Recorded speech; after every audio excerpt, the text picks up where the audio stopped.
नमस्कार वैद्य जी। जी नमस्कार। वैद्य जी, भारत में दो तरह के खाने जी रोजाना खाए जाते हैं। एक वो पूरा कई राज्य ऐसे हैं जहाँ खाने के नाम पे रोटी है, और बहुत सारे राज्य ऐसे हैं जहाँ खाने के नाम पे चावल हैं। जी जी। और ऐसी बहस भी होती है कि चावल खाने से आदमी मोटा हो जाता है, कहीं कहते हैं कि रोटी खाने से मोटा हो रहा है। तो ये पूरी एक बहस है, लेकिन सच ये है कि चावल है तभी भारत का पेट भर रहा है। लेकिन आमतौर पे जैसे हम रोटी खा रहे हैं तो हमें रोटी के गुणों का नहीं पता होता, इसी तरीके से चावल के भी गुणों अवगुणों का नहीं पता होता। तो फूड इज और मेडिसिन सीरीज में आज ये चावल की कहानी आप बता दीजिए, और ये भी क्लियर कट हो जाए कि चावल खाना सेहत के लिए अच्छा है या चावल से बच के रहना चाहिए। देखिए, चावल पोएसी फैमिली की एक घास है, ग्रास।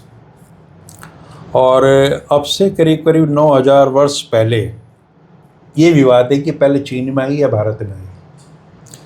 और आपने जो कहा कि हमारे यहाँ ना इस तरीके से नहीं देखते कि गेहूं है, रोटी चावल है, ये खा रहे हैं बस।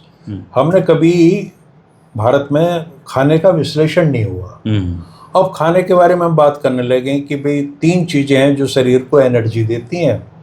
उसमें प्रोटीन है, कार्बोहाइड्रेट और फैट है। ठीक है, तो चावल को हमने या गेहूं को कभी कार्बोहाइड्रेट के रूप में नहीं देखा। हमारे लिए वो गेहूं और चावल ही थे। दालें जो हैं वो हमारे लिए प्रोटीन कभी नहीं रही, वो दालें ही हैं। जो सब्जियां हैं वो हमारे लिए विटामिन या मिनरल्स के रूप में नहीं रही। तो भारतीयों के खाने की जो परंपरा है वो वस्तुनिष्ठ है। उसको कोई अंग्रेजी या साइंटिफिक नाम देके हमने कभी डिफाइन किया नहीं। लेकिन अब जमाना बदल गया है, तो इसका नाम है ओरिजा सैटिवा, इस घास का। और आयुर्वेद ये कहता है कि ये बहुत ही पौष्टिक है और ऊर्जा प्रदान करने वाला है। ऊर्जा क्यों प्रदान करेगा? चूँकि ये कार्बोहाइड्रेट का बहुत अच्छा सोर्स है, आसानी से पचने वाला है। लोग कहते हैं कि रात को खा लो चावल, आसानी से पच जाएगा। तो ये पचने में आसान है। सात्विक आहार में इसकी गिनती होती है। आमतौर पर आप देखे होंगे कि हमारे जो धार्मिक उत्सव होते हैं उन दिनों हम खीर वगैरह बनाते हैं, वो चावल से बनती है। ये वायु और पित्त को संतुलित करता है। वायु और पित्त अगर किसी का बढ़ा हुआ है या इम्बैलेंस में है तो उसको संतुलित करता है, लेकिन कफ को बढ़ाता है।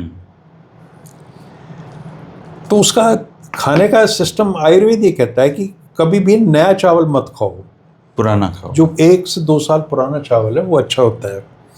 अगर आपकी बात बढ़ी हुई है और आपने चावल खाना तो चावल को आप घी के साथ खाइए। अगर पित्त के लिए खाना है तो चावल को दूध या खीर जो बन जाती है उससे खाइए। और इसके कफ के लिए अगर खाना है आपने चावल, हालांकि ये कफ बढ़ाता है, तो इसको भून के खाएं। समय इसके खाने का सबसे बढ़िया आयुर्वेद में बताया गया है कि इसको दोपहर को लें लंच में। आमतौर पर लोग गलती करते हैं कि वो रात को लेते हैं। आयुर्वेद ये कहता है कि दोपहर को लो। और एक रोटी जो है वो 100 से 150 ग्राम चावल के बराबर होती है, मान के चलो। तो अगर आप डाइटिंग पे हैं या खा रहे हैं तो रोटी और चावल अगर आप एक साथ खा रहे हैं तो अपना अनुपात उसमें तय कर लीजिए, क्योंकि एक रोटी का मतलब है कि आपने 100 से 150 ग्राम चावल लगभग खा लिया है। जो कफ वाले पेशेंट हैं, जो जैसे डायबिटीज़ के पेशेंट है, वो या तो कम खाएं या ना खाएं, ये सवाल बार बार उठता है। तो डायबिटीज़ में ना खाएं या कम खाएं, ठीक है। ओबेसिटी, मोटापा जहाँ है, चूँकि गुरु है, कफ बढ़ाता है तो मोटापा भी बढ़ाता है। हाई ब्लड प्रेशर है, किडनी की डिजीज़ है, लीवर की डिजीज़ है, दमा है और हार्ट डिजीज़ हैं। तो ये जिन चीज़ों को हैं, और आजकल बहुत ये बीमारियाँ व्याप्त हैं, लाइफस्टाइल से रिलेटेड हैं। तो ऐसे में लोग अगर चावल कम खाएंगे तो ज़्यादा अच्छा, और ना खाएं ये उनकी इच्छा पे है, लेकिन खाना कम है। और जो इसका ग्लाइसेमिक इंडेक्स है, वो डायबिटीज़ वालों को मैं बता रहा हूँ, तो वाइट राइस का और जो शॉर्ट ग्रेन होता है, स्टिकी होता है, 70 से 90 होता है इसका।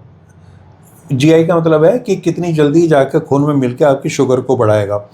तो ये कहा जाता है कि जो ब्राउन राइस है, आजकल बड़ा फैशन भी है कि इसका ग्लाइसेमिक लोड कम है काफ़ी, तो इसको आप खाओगे तो ज़्यादा अच्छा रहेगा। तो ऐसे पेशेंट जो मोटापे से त्रस्त हैं, जिनको डायबिटीज़ वगैरह है, हार्ट डिजीज़ है, तो अगर वो साधारण चावल की बजाय ब्राउन राइस खाएंगे तो वो उनके लिए फ़ायदेमंद है। न्यूट्रिशन का जहाँ तक सवाल है, इसके 100 ग्राम में 359 कैलोरीज मिलती हैं। कार्बोहाइड्रेट है 100 ग्राम में 80.3 ग्राम, आप समझ लीजिए कितनी बड़ी मात्रा है। और प्रोटीन है इसमें 7.4 ग्राम और फैट है 1.03 ग्राम। तो जब भी हम अब चूँकि इस दृष्टि से देखते हैं कि कितना हमने कैलोरीज लेनी, कितना प्रोटीन लेना, तो उसको इस चीज़ को ध्यान में रखें कि अगर आप 100 ग्राम चावल खा रहे हैं या आप खीर ले रहे हैं उस रूप में या कोई और चीज़ ले रहे हैं चावल का व्यंजन, तो वो आपको 360 कैलोरीज। लेकिन 100 ग्राम से कम तो नहीं चलता, कम से कम आदमी 200-250 ग्राम तो खाता ही एक बार में। हाँ, लेकिन जो आजकल नाजुक लोग हैं, शहरी लोग हैं ना, वो कम ही खाते हैं चीज़ों में।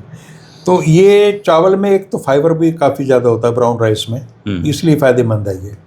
तो ये कहानी चावल की है। चावल खा सकते हैं आप। अगर वायु प्रधान आपका शरीर है तो आप उसमें घी मिला के खाएं, और पित्त वाला है तो दूध की खीर बना के खाएं, और कफ में है तो भून के खाएं, और दोपहर को खाएं, ये ज़्यादा बेहतर रहेगा। और कोई नुकसान नहीं है खाने पीने से इसके। जिनको नुकसान हो सकता है वो कम मात्रा में खाएं, यानी 100-150 ग्राम तो मैंने ज़्यादा बता दिया, अगर वो 50 ग्राम भी खा लेंगे तो उतना चलेगा। तो दोस्तों, चावल हम सब के घरों में आजकल बनता है, किसी न किसी रूप में चावल हम कंज्यूम करते हैं, लेकिन चावल की कहानी हमें नहीं पता कि चावल किन लोगों को खाना चाहिए, किन लोगों को अवॉइड करना चाहिए। आयुर्वेद की दृष्टि से चावल की कहानी ये है। तो आप जिस भी प्रवृत्ति के हैं उस प्रवृत्ति के हिसाब से चावल की मात्रा खाने की तय कर सकते हैं। आप किसी और फूड के बारे में जानकारी चाहते हैं तो ज़रूर कमेंट करना दोस्तों। शुक्रिया, नमस्कार। नमस्कार।